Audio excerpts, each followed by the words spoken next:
Haya, mamake. Mama yangu. Leo sasa niko na wewe hapa. Leo mimi ndo mshenee mwenzako. Maanake umekuwa hii tabia sitaivumilia tena. Yaani ikifika haya masaa wajitayarisha ni kutaka kutoka kwenda kwa nani? Kwa mama Brayo. Huwezi piga ombea na bwanako wewe, nakuuliza. Ndo mimi huyu ndani ya kidera sasa, mimi ndo kina mama Brayo, mimi ndo mshenee mwenzako. Leo kimeumana. Nataka unielezee, yani mimi hii tabia sitaivumilia. Yaani kama saa kama wanaacha peke yangu, mimi nijioshe vyombo, nijipikie, alafu wewe ukija ni kuningorotea tu usiku. Ndio? Ndio tabia yako hiyo. Hiyo ndio tabia ya mwanamke.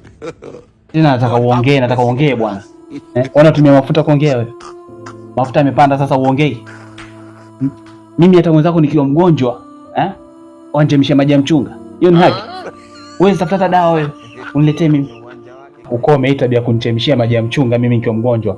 Ukome kabisa. Na nitalipiza mimi nakwambia. Ngoja uko mgonjwa. Na kuchemshia maji ya mgagana. Na nichanganya 40. Uvimbiwe. Na kutoka leo ama kuanzia leo ni mimi ndani ya kidera kifika masaa kama haya. Mshenee. Mimi na wewe hapa. Mshenee ndani kwa ndani. Ni mshenee hapa ndani kwa ndani. Mimi ndo nitakuwa kuna mama Brayo sasa. Mimi nimechoka na hizo tabia zako. Mwanamke ni kutulia.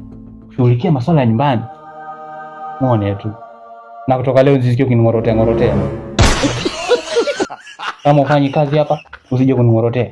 Ngorota huko kwa mshenee.